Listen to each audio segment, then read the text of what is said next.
Good day everybody, this is the Ecclesiarch here, back to you with some Warpforge. And today we are doing a different type of video. In this video I'm going to do a card by card review of a faction. So I probably should do this for all the factions slowly. But the first one we're going to be doing this for are going to be the Eldar, because it was requested that I do this for the Eldar recently.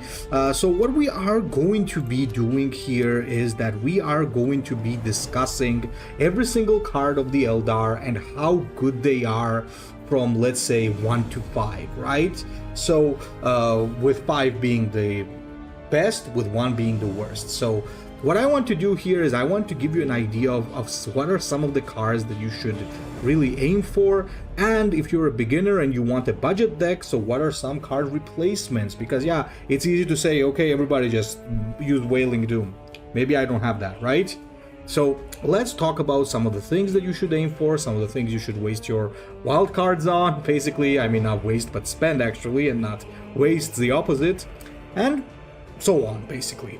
So without further ado, let's begin, and let's start off with the Warlords, right? So with the Eldar roster, you have 4 Warlords available, 2 of which are legendary, 1 is epic and 1 is common. So obviously you automatically get Madrial Galen when you begin the game and when you start the Eldar campaign. So this one is a pretty good commander, by the way. It's one of the better starting Warlords. She is really good. She's underrated because she has never really become weaker, only stronger. Her tempo gameplay is still really good, mainly because she summons a very good unit that can deal 3 damage if left unchecked, and also leaves a Spirit Stone, which really helps her manage the resource. Apart from Anvir Keltalk, she's the Eldar Warlord that can actually gather a lot of Spirit Stones and thus do a lot of cool stuff with some other cards that she has. Currently, she's not playing a lot, mostly due to the fact that the new Genestealer Warlord does punish her style of gameplay, but other than that, she's still pretty good. The 2 Warlords that you should probably, however, aim for are Anvir Keltalk or Jane Zar. Now, Jane Zar, the problem with Jane Zar, something I don't like, is that it's just basically Iliac Zephyrblade, but better. So both of them with their ability are aggro, right? So Zephyrblade can deal 3 damage, but also buffs a wide board. That's his advantage, and has plus 5 HP. But Jane Zar has plus 2 damage on an empty board and can permastun an opponent. So the problem here for me is that even though Iliac is really cool, if you're looking for an aggro warlord, Jane Zar is probably the way to go in most cases. However, if you do like Iliac, he's by no means a bad warlord. He can still be pretty good, so he can definitely still be playable. Anvir Keltalk, on the other hand, is also really good because he has an amazing ability to just keep very consistent, because he chooses the card, sends it back to the deck and draws a card. You got a Hemlock in your starting hand, get rid of it and draw something good, and also gains a Spirit Stone every time he does it, and it costs only 1 energy. So the natural gameplay for Anvir is the Reclaim the Stars, and yes, he is extremely good. If I were to give them stars, I would say that Anvir and Jane Zar would be 5 stars, where I would maybe place Madrial Galen and Iliac Zephyrblade currently at 3.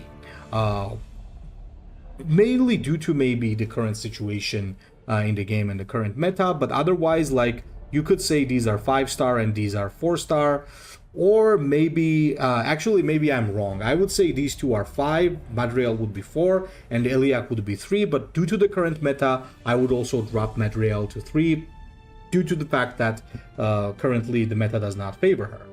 Now let's start from the cards and let's go through each one. So Fire and Fade, a pretty good card. I would say this is a 3-star card, and I'll tell you why. This is a good one. It helps you recycle some pretty cool cards, like things that have Rally or Flank, which Eldar have a lot of, and it also lowers the cost. So having like one of these in your deck is usually a very good thing. The reason why we usually don't do that, however, don't include this more often, is that Eldar do struggle with card draw, and like spending, let's say you drop a flanker and you use Fire and Fade, technically you've used 2 cards, and Honestly, you can feel the burn slowly when you do things like that. Yeah, sure, it returns a card into your hand, but mostly the cards that you're going to return are gonna be replayed because they're flankers, and you can really end up burning through your hand really quick. However, this is still pretty good. This is a good card, and this is something that you can consider for your decks. Now for your early drops, you have Guardian Defender and Storm Guardian. I would give both of them honestly 2 stars. Mostly because these guys have very low HP. They're gonna be destroyed by almost every warlord, not almost, but every warlord in the game as soon as they're played, and no one is really going to let them survive long enough for them to deal a lot of damage. Guardian Defender could deal 4 damage, but that's about it. They cost 1, but again, you're just gonna burn through your hand quickly if you play these guys.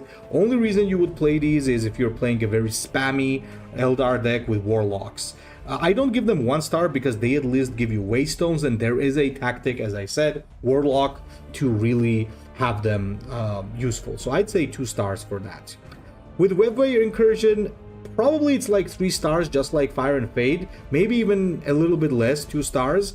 It's good to give some troops stealth and, you know, set something up with that, but Eldar don't really have a strong combo where they can abuse stealth that much. Maybe if you are playing for a Titan or something like that, a stealthy Titan could be pretty strong, but even then there are anti-stealth troops and cards in the game now, and there's stuff like no mocking about, so more often than not Webway Incursion is not going to be that good, so I would rate it 2 stars as well. Will of Asturian, this is like a 1, because just to give a Vanguard to a troop and also spend a Spirit Stone to draw a card, honestly speaking, I think this should just draw a card without a Spirit Stone. Because this thing is not really useful for Eldar. Eldar are the offensive faction. They are always on the attack. They don't play control and like defensive. So this in most cases is going to be useless. Craft World Convergence, on the other hand, is going to be a 5-star card. This is amazing. This has so much flexibility, gives you Spirit Stones, gives you a Guardian, or draws you 2 cards. Realistically, only 2 of those options are mostly going to be used. The Veteran Guardian deployment is usually not used, but this fills so many holes for the Eldar. Card draw, lack of Spirit Stones, so definitely something you always want to have. So this is a 5-star card. With Deadly Ambush, this is also, I would say, like a 2-star. It does have some use because Jane Zar can abuse it because she deals 1 damage to every enemy that is stunned. So it has a natural synergy with her. And it also gives flank to a troop, so it has useful situations, but Eldar already have so much stun and flank that they really don't need this that specifically only targets troops, right? So I would say 2 stars for this. Graceful Avoidance is in the same boat. It's a 2-star card.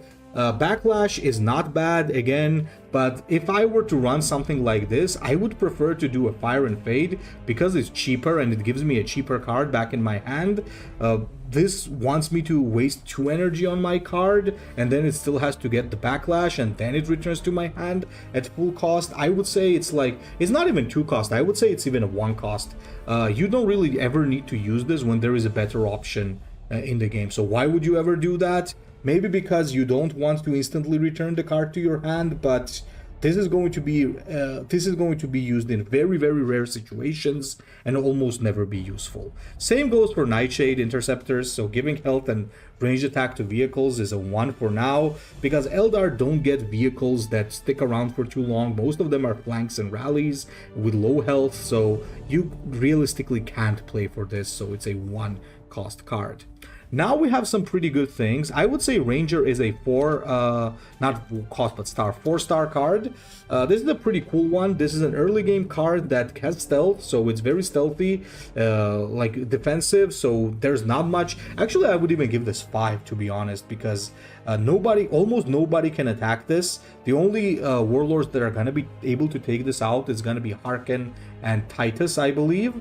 And there are a couple of other ways to do it, but in most cases this unit just stays unharmed until the turn comes, and when the turn comes it has Sniper, so it can just take out whatever the enemy has dropped. So definitely a really good card. Veteran Guardian, I would say, is a 3-star. It's the better version of the other Guardians because it has 3 HP, so it's more durable. So definitely if you're looking for an early game drop, this could be it. because it does give you that bonus. Does give you that bonus of being out of the range of most of the enemy warlords. The Warlock, I would say, is a 4. Because by itself it's not a good card, but the wider your board is, the more value this guy gives you, and with a Spirit Stone, it can really buff your board to a very strong state. This is the key piece when it comes to playing wide, and this is a key card for Madrial Galen. So I would say it's a 4-star card, but it's pretty situational. Weapon platform, do I even need to explain? This is trash.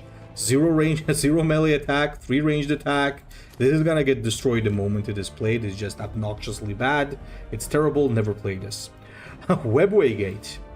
Webway Gate, I would say, is actually a 4. A bit of an underrated card, because just for 1 Spirit Stone, you can pull something and play it for very early. Like dropping a 4 energy Spirit Seer Killenaris or something like that can be really huge.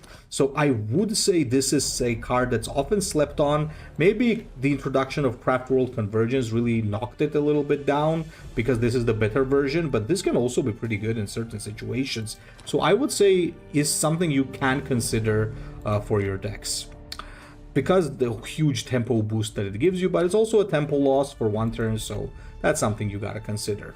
So Windrider is an instant 5, amazing card in every single Eldar deck. It's a flanker. It has Shuriken 2, meaning in most cases when it's played, it's going to take out something for free without taking a retaliation, and it's a flyer with 3 HP, so taking it out is not easy either. So a 5-star card. And while I'm at it, I'm gonna say the same for Shroud Runner. It's a 5-star card because it's basically the sniper, but it flies and it has flanks. So essentially what happens is that you can instantly take out something, and the enemy warlord has to take 3 damage to the face to take this out. So profit.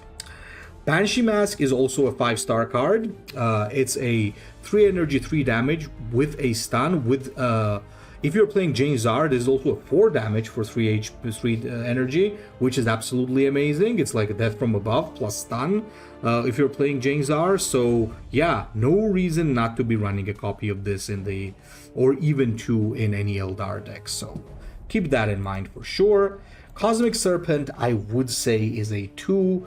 It has some cool cool ways of functioning, like cool combos. You could really do some funny things like Hosts of the Dead and Cosmic Serpent and things like that, but generally it is not worth it because it needs a huge setup and the payoff is usually not enough to just win you the game. So I would say it's 2.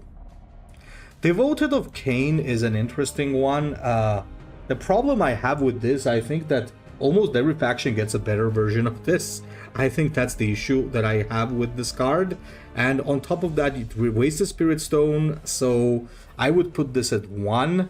If you're playing like go wide, a simple Warlock is better than Devoted of Cain because it's a board wide buff that is better. So I would think that this is a pretty bad card. Shining Spear, on the other hand, is not a 5. You might think, like, why is this not a 5 if this is a 5, right? Well, the problem with the Shining Spear, you'll find it funny, guys, I'll put it at 4, is that sometimes you don't want that Shuriken. Sometimes you just want this thing to drop and just sacrifice it without wasting a Spirit Stone. But this says, no, I want that Shuriken, because you never get to choose what you do with your Spirit Stones. So that kind of kills this card for me a little bit, so it goes for a 4 because it's a waster of Spirit Stones sometimes. If you could choose whether or not to use it, I'd say it's a 5-star. Striking Scorpion, I would say, is also 5 because very nice stats considering the stealth and the Shuriken, because 3 HP, stealth, and also deals 4 damage when it comes out of stealth is really good. And it's a threat, it helps you push your aggro. I would say it's one of the greatest 3-drops that the Eldar can get. Same with the War Spider, actually. War Spider I would also say is a 4 maybe, not a 5. Mostly because you don't want to have 2 of these in the deck, because your hand might actually end up getting a little bit overloaded. But other than that, the problem with the War Spider is that sometimes you don't want this to return to your hand. Because when it's the turn of this thing, you attack face and it comes back to your hand and you drop it again. But sometimes you just want to keep this on the board and play something else. So it doesn't let you keep up the tempo but it does help you keep up the aggro. So I'd still think a copy of a Warp Spider is worth it. Maybe not 4, maybe 3, but like it's something you want to have a single copy of in the deck. Swooping Hawks, I would also say is a 3 or 4, somewhere there.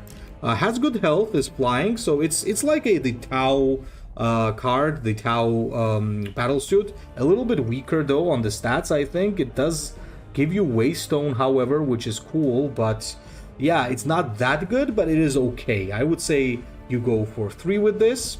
Wild Host and Sudden Assault, I would put like Sudden Assault, I would say is a 1, while Wild Host is a 2. Wild Host is a 2 because sometimes it can give you a very, very big boost if you get the correct vehicles, but sometimes you can get shit vehicles. Let's say paying 3 energy and getting 1 copy of this at least. Yeah, you've already wasted 3 energy.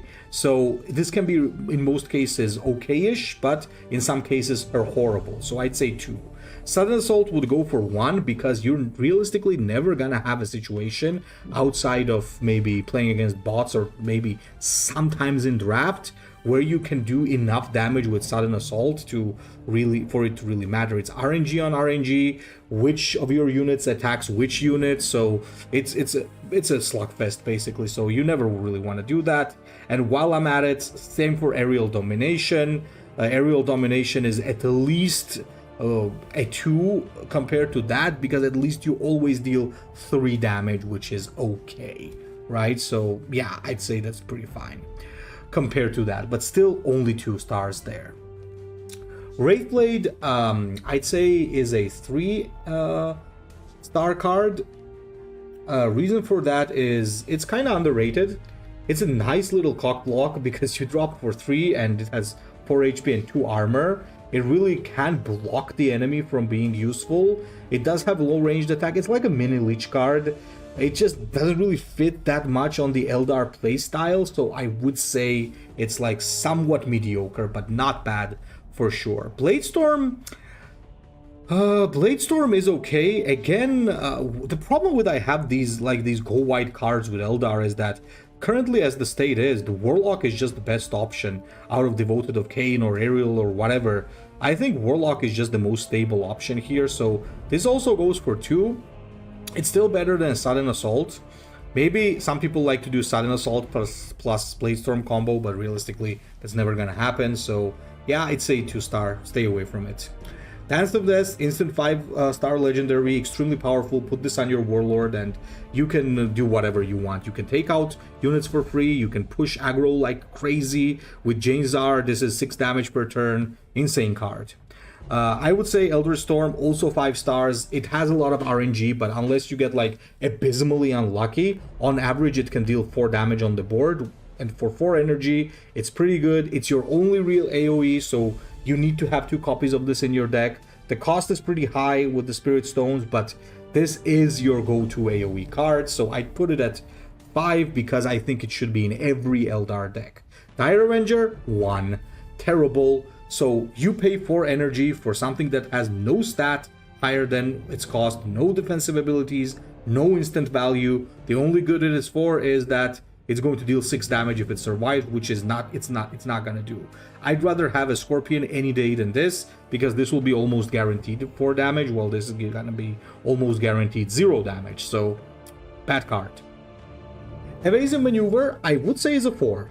However, this is another card that you probably want to have only 1 copy of in your deck, because what happens with this is that you heal and you give yourself Camouflage. In certain matchups, this can be game winning. Let's say against, it can help you against the other Eldar because they can't Wailing Doom you. This will help you against Marines because they can't that from above you. So it can be a lifesaver. So 1 copy of this could be pretty good. Now over here we got some good stuff. Howling Banshee is the absolute, maybe even contending for the best 4-drop in the game overall. 4 energy, 4 damage, 4 health with Rally to stun an enemy, and also gets a flank and Waystone. With Janezar, it also deals 1 damage when it stuns. Absolutely amazing. Gives you instant value, stuns, double instant value, flank and stun. Insane card. If you don't use these cards in your Eldar deck, you're doing something wrong. Nadu Fireheart, I would say is a 4. It's a good legendary. It has a nice ability, it's a nice flanker. So the thing is, if you have Nadu Fireheart, there's not really a reason for you not to include him in a deck. However, the thing is, if you have a wild card, he's not the top priority to craft. I think this is a great card. If you have it, you include this in your deck, but don't prioritize crafting Nadu, for example, or Nuadu, where you have when you have something like, let's say, Dance of Death still to craft. So keep that in mind. Shining Spear Exarch, I'd say, is a 4 because generally it's still good. It's a flanker, and every flanker in general is good. It does have a decent passive ability as well, not amazing, but every time you just have a flanker, that it's automatically at least a 4-star in most cases in Warpforge, because flank is just really, really good. So no reason not to use these guys if you have place in your deck. Now, Viper is a problem. The problem with Viper is that, yeah, sure, it has a lot of damage potentially, like 6 damage, and it's a flyer, but again, it's not that hard to take out because it's just 4 HP for 4 cost, which is not good. It's better than Dire Avenger though, because at least it's a flyer and the enemy can just melee into it like Dire Avenger, so at least it's that, but pretty bad card to drop when your opponent has something on the board and doesn't provide any instant value. I would say 2. If Dire Avenger is a 1, then this is a 2-star. Witchblade, I would say 3. Pretty okay card. It's a good replacement when you don't have anything else, because 4 energy, 5 health is good. Okay melee and range, and pretty cool ability. Also gives you a Spirit Stone when it dies, so it's pretty fine. Wraith Guard is trash, just put it away. The only Wraith Guard that is good is the one that is summoned by other means, so this is a 1-star because you need to have a Spirit Stone to make this work, and even if you make it work, it still has very low abysmal melee attack, which means that if you're playing against something that has at least a decent melee flanker, which a lot of exist nowadays, they're just gonna obliterate you. So I would say maybe not 1, okay, I'm being too harsh, it's 2, because it's way better than Dire Avenger, not way better than Viper, I would say, but yeah, probably it's decent. So 2 stars, I would say, is the place for this to go. Hornet, again, another 3-star card, or in some situations, maybe it could be better. Again, it's like a flanker, really helps you take out some threats, but it also has fast, possibly. Maybe for Madriel Galen, this could be pretty fun, because you could have more ways of finishing your opponent very quickly, or maybe on, but not on, I would say, anybody else, maybe Keltalk too, because others are just not gonna have the Spirit Stones necessary for this. Now, if this was 2 Spirit Stones, it would be really strong, but 1, I'd say it's, but 3, I would say, is a meh. Howling Banshee Exarch 3 again, I would say. It's a good card on its own. Camouflage, nice strike, and Waystone, so it's permanent buff from the strike. But the problem with this one is that it's competing with much better cards, which we are going to see in a moment. So that's what knocks it down to 3 for me. Because Vengeful Wraithblade, Spirit Seer, and Striking Scorpion Exarch are both like around 4 or 5 stars. I would say Spirit Seer is a 5-star because 5 energy, 5/5/5, and also drops a Wraith Guard. Insanely good, and honestly speaking, also leaves a Waystone. It's definitely a 5 cost. It's 5-star card because the stats that you gain for this is crazy. Exarch and Vengeful Wraithblade, now hear me out. I think I'm gonna put these guys into 4, and I'll tell you why. This is good, but like, even if you play Spirit Seer by itself, 5 energy 5/5/5 is decent, but 5 energy 5/06 is not. This one really needs to waste those Spirit Stones to get the armor, but if you do have those Spirit Stones, it's one of the tankiest things in the game for its cost. So it's now better than the Lich Guard. It used to be the same, with more attack, but like same health. But now it's kind of better than the Lich Guard since the Lich Guard was nerfed. So that's the thing, but it does need those Spirit Stones for sure to be effective.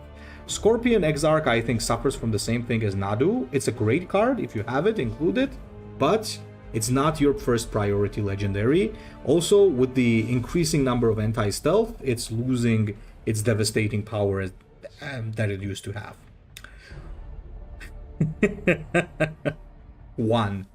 Terrible, horrible, destroy it, never use it. Like, we're talking about how good the 5 costs are, and this is like absolute crap compared to this. No instant value, no vanguard, just armor and blast, low health, trash. Infinity Circuit, I would say, is hard to rate. I'll tell you why. Infinity Circuit is only for one specific deck, which is the Reclaim the Stars deck, and even then it's not like super necessary. I cannot rate this card. All I will tell you is if you have an if you have a Reclaim the Stars deck, you can choose to include this or not include it. You're not gonna suffer either way. If you include it, it's gonna be a cool pull. If you don't include it, it's fine. But that's the only time you use it, so hard to rate. I'm gonna skip over this one. Warlock Skyrunners are not too bad. I'd say maybe 3. Thing with these guys is you drop this with Galen if you have like a board presence and you sacrifice your troops and then start collecting Spirit Stones, and your opponent takes a ton of damage. Though the bad thing about Skyrunners is that if you don't have anything on the board, this is bad. So I would say maybe 3, very situational, maybe even 2 in a way. I would even say 2, but it's just better than some of the cards that I rated as 2, so maybe low 3 would be the star for this. Whirling Death, I would say 4. Great damage on a troop, nice to deal some cleave damage. Eldar really need that hard removal stuff like point click damage because they do suffer in removing high health or high armor units. Though again, it's contending with 5 good, really good 5 costs, so that's the issue. Crimson Hunter is an instant 5-star, amazing card, like annihilates enemy flyers while leaving a strong flyer for you, and can also deal damage to face. What the hell else do you really need? People can't play flyers against the Eldar without fearing that this thing is gonna jump out, so yes. Dire Avenger Exarch, some people do say it's alright, but I think it's crap. It does help you remove the camouflage, so maybe if there was like Eldar meta where every Eldar is playing, everybody's playing an Eldar and are running like evasive maneuvers, sure, you could use it, but this cannot go higher than 2 because you, for 6 energy, such low ranged attack and bad stats, only because of the cool rally, is just not worth it. Falcon, also 2, pretty slow. Stats are also pretty bad. At least it has health higher than the cost, and flying, that's what saves it. But again, 2 or 1 because it's just, there are just better things to play, like for example the Crimson Hunter, right? And apart from the Crimson Hunter, there's also stuff like Spirit Seer Kelanaris and Swooping Hawk Exarch, right? So which are, I think, better than this. Fire Dragon is crap. It's a 1-star card. Terrible, horrible, trash stats, not a good ability. Is pretty sad considering that these guys are supposed to be extremely cool, so I would stay away from Fire Dragons if I were you. Spirit Seer Kelanaris, I would say, is a solid 3-star legendary, high 3-star though. It can be really good, it helps you gain a lot of Spirit Stones, and the stats on this guy are huge. If you pull this from Webway Gate for 4 cost, it could be pretty crazy. But again, Eldar have better legendaries, so might as well just skip it if you can, right? So the 2 legendaries that the Eldar really need to focus on is Dance of Death and Wailing Doom. We'll talk about Wailing Doom in a bit. Now, Swooping Hawk Exarch is actually pretty okay. I think this card is a little bit underrated. Stats are not that great, but it's definitely better than what the Falcon has going there, because at least it has good attacks and okay health, I guess. But the rally is pretty cool, so if you are finding trouble with Eldar, dealing with opponents who drop like very high health Vanguard units with armor, get a copy of this, and this can help you get through the lethal range. So I'd say this is also a low 3-star card. Not that crazy, but doesn't deserve 2, I think. It's pretty okay. Fire Prism, I would say 4. It's definitely no Crimson Hunter, but currently this is the only anti-armor solution the Eldar have. If you don't have these guys, like, good luck dealing with a Venom Crawler or a Terminator. So yeah, you need to have these guys around. and keep them in mind when you're building decks. I think that they deserve at least a 4 because they are useful in a lot of situations. Hosts of the Dead, I mean, it could go for 3 because maybe if you're playing Galen or Keltalk, you could make this work. The problem with this is that currently there are things that really counter this, like Deadly Killers from or Deadly Hunters from Dark Angels completely make this useless. It's a low 3 or 2, I would even say, not that good. But there are, if you play around this, you could potentially make it work. I guess it's better than whatever we have in 2, so maybe we could also rate this 3-star. Night Spinner, the card with one of the greatest animations in the game, is pretty bad. So for a 7 cost, it's pretty bad. If this was like lower cost with maybe less stats, it could work. The sniper is nice, but realistically this thing is not gonna survive. It's not gonna live to see the day. So actually, am I like missing any cards that I don't own? I just realized, no, I'm not. I would say it's a 2. Too slow, no instant value, and sniper is meh for that stage of the game. So I would say the Night Spinner gets a 2, unless again you're running something very specific, like maybe getting it from a webway gate or so on, but that will never be consistent, so it's a 2. Reclaim the Stars is a 5. This is a win condition, a very, very toxic thing to deal with. Anvir Keltalk obviously is the prime user of this, but Madreal Galen can also do it. This card is an absolute game winner. You do this and you get 20 energy cheats, so why not use it? Like, is there a reason to not use it? Like, not 20, sorry, 25 energy cheat. Like, yeah, it's insane. No reason never to not use this on the warlords that can use it, so always keep it in mind. Maybe even 2 copies can be pretty good. Wave Serpent suffers from the same problems as Night Spinner, but it's a little bit better, but still a 2. Too slow, no instant value. Same with Winged Autarch, too slow, no instant value.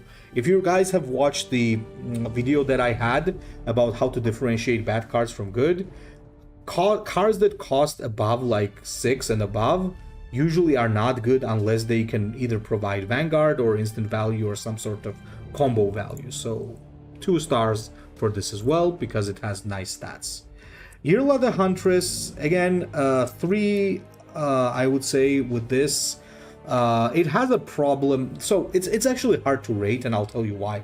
This is specifically a Jane Czar card. No other, for other warlords maybe this is a 2-star, but for Jane Czar it could be a 3 or maybe 4, because with Jane Czar it has natural like combo, because Jane Czar's ability now deals 4 damage instead of 1, and your Banshee Masks are gonna deal 7 damage. So it's pretty big when you're playing Jane Czar, but for other warlords it really doesn't do much. So I would say if you're not planning to play Jane Czar, don't target getting this. Even if you're playing Jane Czar, don't target getting this like instantly, because there are better ones to get. Hemlock is a 4, a great card, or maybe even a 5. I don't know. It's a great flanker. This is probably the Eldar's only true tool of dealing with high health and armor opponents, and it can also get some blast if you have Spirit Stones. I think that the nerf to this, from 5 blast to 3, was unnecessary. I think honestly that should be reverted. It's a pretty good card, and it could stand to be a little bit stronger. I would say include this at least 1 copy in your Eldar decks for some punch through and some finishing power. So yeah, that's definitely there. Wailing Doom, the card that defines any Eldar deck. Your first legendary you should aim to get. The finisher that you need for every single Eldar deck. Yeah, go for this every single time that you can. This is your top priority. There is no Eldar deck without this. Your win rate will skyrocket if you have this compared to when you don't have it. So go for it for sure. Trash, because 3 Spirit Stones just to make it higher attack is terrible. At least it could give health. Horrible, terrible, trash. Same goes for the Avatar of Cain. It's a 1-star legendary, one of the worst legendaries in the game, if not the worst legendary in the game. You play this, waste your Spirit Stone to get Blast, and then you have to waste even more for Wrath of Cain. At least it could have Blast without the friggin' Spirit Stones, so that I don't have to waste 4 Spirit Stones to actually make your ability worth something. Terrible card. This one, on the other hand, is interesting. This is a card that you could cheese somebody with because it does become invulnerable. Sometimes this is played together with Reclaim the Stars, so I would say Wraith Knight is a high 2 or maybe low 3. You could actually make this work. If you're looking for a late game Eldar card, this is the one to go for. So guys, that concludes our review of the Eldar cards. Hope this is going to be helpful to you, especially if you're a beginner.